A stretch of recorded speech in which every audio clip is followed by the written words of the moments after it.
ನಮಸ್ಕಾರ, welcome to ವಾಸ್ತು ಜ್ಯೋತಿ. ವೀಕ್ಷಕರೇ, ಇವಾಗ 2025 ಹೊಸ ವರ್ಷ ಬರ್ತಾ ಇದೆ. ಬನ್ನಿ ರಾಶಿ ಫಲಗಳ ಬಗ್ಗೆ ತಿಳ್ಕೊಳ್ಳೋಣ. ಎರಡನೇದಾಗಿ ವೃಷಭ ರಾಶಿಯ ಬಗ್ಗೆ ತಿಳಿಸ್ಕೊಳ್ಳಿ. ಈಗ ವೃಷಭ ರಾಶಿಗೆ ನೋಡಿ, ಈಗ ಲಗ್ನದಲ್ಲೇ ಗುರು ಇದೆ, ಅಂದ್ರೆ ರಾಶಿನಲ್ಲೇ ಗುರು ಇದೆ.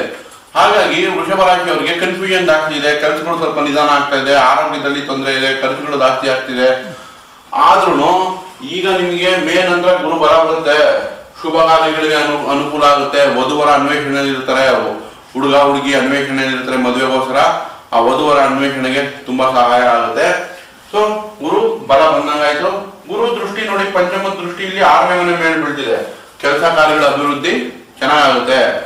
ನಂತರ ಗುರು ದೃಷ್ಟಿ ನಿಮ್ಗೆ ಅಷ್ಟಮ 8ನೇ ಮನೆ ಮೇಲೆ ಬೀಳ್ತಿದೆ.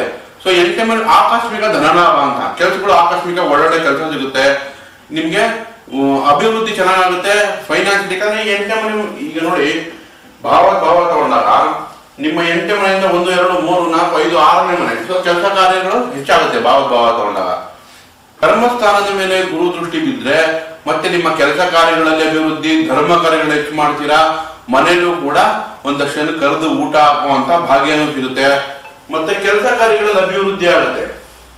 ಸೊ ಗುರುವಿಂದ ನಿಮ್ಗೆ ಎಲ್ಲಾ ಶುಭ ಫಲಗಳು ಸಿಗುತ್ತೆ. ನೆಕ್ಸ್ಟ್ ನಾವು ತಗೊಂಡಾಗ ಚೇಂಜ್ ಆಗ್ತಾ ಇರೋದು ಶನಿ.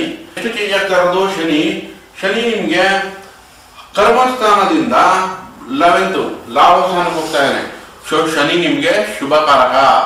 ಶನಿಯಿಂದ ನಿಮ್ಗೆ ಹೆಚ್ಚು ಮಟ್ಟಿಗೆ ಕೆಲಸ ಕಾರ್ಯಗಳು ಸಿಗೋಕೆ ಹೆಲ್ಪ್ ಆಗುತ್ತೆ. ಕೋರ್ಟ್ ಕೇಸು ಅಥವಾ ಯಾವ್ದಾರ ವ್ಯಾಜ್ಯಗಳಿದ್ರೆ ಅದೆಲ್ಲ ನಿವಾರಣೆಗಳಾಗುತ್ತೆ.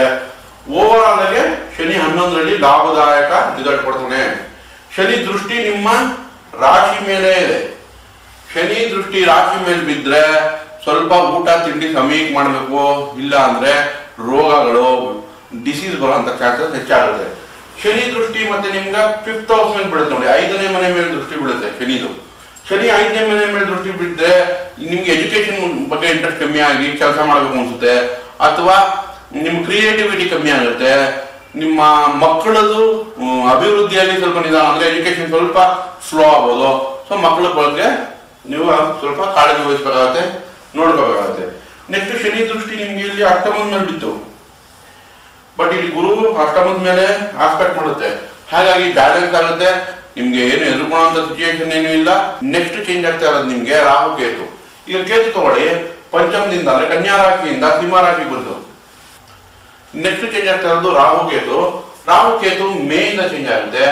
ಕನ್ಯಾ ರಾಶಿಯಿಂದ ಕೇತು ಸಿಂಹ ರಾಶಿಗೂ, ನಮ್ಗೆ ಈಗ ಮೀನ ರಾಶಿಯಿಂದ ರಾಹು ಕುಂಭ ರಾಶಿಗೆ ಬರುತ್ತೆ. ಸೊ ಇವಾಗ ನಿಮ್ಗೆ 7, 8, 9 ಕರ್ಮಸ್ಥಾನಕ್ಕೆ ರಾಹು ಬರ್ತಾನೆ. ಕರ್ಮಸ್ಥಾನಕ್ಕೆ ರಾಹು ಬಂದಾಗ ಕೆಲಸ ಕಾರ್ಯಕ್ಕೆ ಏನು ತೊಂದರೆ ಇಲ್ಲ, ಕೆಲಸ ಕಾರ್ಯದಲ್ಲಿ ಅಭಿವೃದ್ಧಿ ಸಿಗುತ್ತೆ. ಕೆಲಸದ ಮೇಲೆ ತಿರುಗಾಟ ಹೆಚ್ಚಾಗುತ್ತೆ. ಅಥವಾ ಈಗ ಫಾರಿನ್ ಜಾಬ್ ಓರಿಯೆಂಟೆಡ್ ಫಾರಿನ್ ಅಲ್ಲಿ ಮಾಡ್ಬೇಕಂತ ಹುಡುಕ್ತಾ ಇದ್ರೆ ಅವ್ರಿಗೆ ಅನುಕೂಲಗಳಿದೆ. ಮನೆಯಿಂದ ದೂರ ಕೆಲಸ ಸಿಗುವಂತ ಚಾನ್ಸಸ್ ಹೆಚ್ಚಾಗುತ್ತೆ. ನೆಕ್ಸ್ಟ್ ನಾವು ಕೇತು ತಗೊಂಡ್ರೆ 4ನೇ ಮನೆಗೆ ಬಂತು. 4ನೇ ಬಂದ್ರೆ ಮಾನಸಿಕ ಒತ್ತಡ ಇರುತ್ತೆ, ಅಂದ್ರೆ ಮನಸ್ಸು ಯಾವ ಆರಾಮಿರಲ್ಲ, ಏನೋ ಒಂದು ಒತ್ತಡದಲ್ಲಿ ಇರ್ತೀರಾ, ಭಾರದಲ್ಲಿ ಇರ್ತೀರ. ತಾಯಿ ವಿಷಯದಲ್ಲಿ, ತಾಯಿ ಆರೋಗ್ಯ ವಿಷಯದಲ್ಲಿ ಚಿಂತೆ ಬರುತ್ತೆ, ಸಣ್ಣ ಪುಟ್ಟ ತೊಂದರೆಗಳಾಗ್ಬೋದು. ಸೊ ಎಚ್ಚರಿಕೆ ವಹಿಸಬೇಕಾಗುತ್ತೆ. ಬಟ್ ಇಲ್ಲಿ ತೊಂದರೆ ಬರೋದು ಕೇತುವಿಂದ. ಕೇತು ಯಾವಾಗ ಕೇಂದ್ರ 4ನೇ ಮನೆಗೆ ಬಂದ್ಬಿಟ್ನೋ ಅವನು ನಿಮ್ಮ ಸುಖ ಕಡಿಮೆ ಮಾಡ್ತಾನೆ. ಕೇತು ಒಂದನೇ ಕಡಿಮೆ ಮಾಡೋದು ಅಂತ, ಸುಖ ಕಮ್ಮಿ, ದುಃಖ ಜಾಸ್ತಿ ಆಗುತ್ತೆ. ಮತ್ತೆ ಆರೋಗ್ಯ, ತಾಯಿ ಆರೋಗ್ಯದಲ್ಲಿ ಎಚ್ಚರಿಕೆ.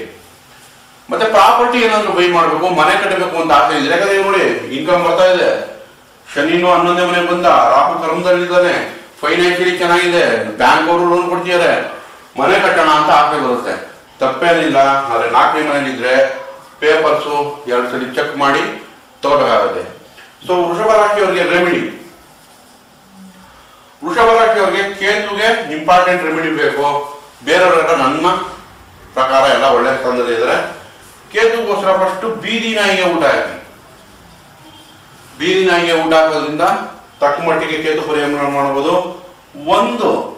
ಒಂದು ಕೊಕೊನೆಟ್ ತೆಂಗಿನಕಾಯನ್ನು ಗಣಪತಿ ಕೊಡೋದು ತಿಂಗಳು ಒಂದ್ಸಲ, ಅದರಿಂದ ಕೇತು ಶಾಂತಿ ಮಾಡಕ್ಕೆ ಅನುಕೂಲಗಳಾಗುತ್ತೆ, ತಕ್ಕ ಮಟ್ಟಿಗೆ ಮನಃಶಾಂತಿನೂ ಸಿಗುತ್ತೆ.